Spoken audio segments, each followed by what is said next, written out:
Good morning all my dear students. तो जैसे कि आपको पता है कि हमने लगभग PA2 का जो सिलेबस है वो सभी समाप्त कर दिया है, चाहे वो गुंजन से हो या फिर आपके व्याकरण किताब से हो या फिर क्रिएटिव राइटिंग सेक्शन से हो। तो हम अभी रिवीजन कर रहे हैं। तो आज हम रिवीजन करने वाले हैं अनेकार्थी शब्द, जो कि मैंने आपको पिछले क्लास में भी करवाया था।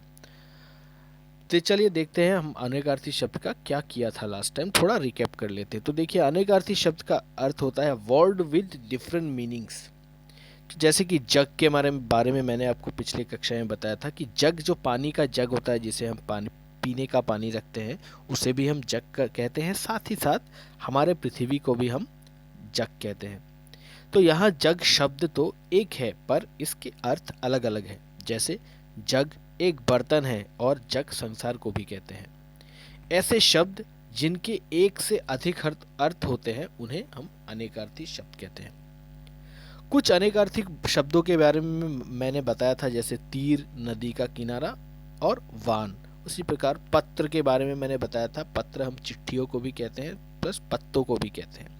उसी तरह मगर के बारे में मैंने आपको बताया था, मगरमच्छ और परंतु। तो देखिए, फिर मैंने आपको बताया था पूर्व के बारे में। तो पूर्व एक दिशा भी होती है और किसी काम के पूर्व या फिर पहले उसे भी हम कहते हैं। फिर नाना के बारे में मैंने बताया था आपको। नाना का अर्थ होता है माता के पिता, या फिर अनेक को भी हम नाना कहते हैं। आम, आम का भी दो अर्थ होता है, जैसे साधारण को भी हम जनरल, उसको भी हम आम कहते हैं, और एक फल को भी हम आम कहते हैं। मतलब आम नाम का एक फल भी होता है जो बहुत स्वादिष्ट होता है। फिर वर्ण के बारे में मैंने आपको बताया था, वर्ण भी दो प्रकार के होते हैं। एक तो अक्षर है, जो हिंदी में वर्ण होता है उसे, और एक वर्ण, रंग को भी कहते हैं। तो चलिए आज हम कुछ और अनेकार्थी शब्दों के बारे में जानते हैं। जैसे कि देखिए, लिखा है लाल। तो लाल एक रंग, और एक है पुत्र, पुत्र को भी लाल कहते हैं। उसी प्रकार भाग, भाग का देखिए तीन प्रकार है, तीन शब्द बनते हैं तरह तरह के। जैसे एक भाग तो है भागना, दूसरा है भाग लेना मतलब हिस्सा, तीसरा है भाग मतलब गणित की एक प्रक्रिया है जिसे हम डिवीजन या डिवाइड भी कहते हैं।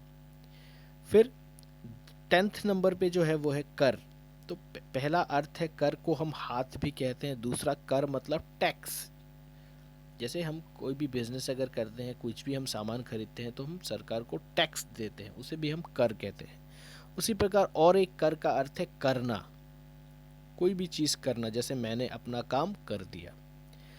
फिर 11 नंबर पर है पर। तो पर, एक पर तो है पंख, दूसरा है ऊपर को भी हम पर कहते हैं, और परंतु को भी हम पर कहते हैं। तो इसी के साथ हमारा आज का पाठ यहीं पर समाप्त होता है। आज के पाठ में हमने अनेकार्थी शब्दों के बारे में जाना।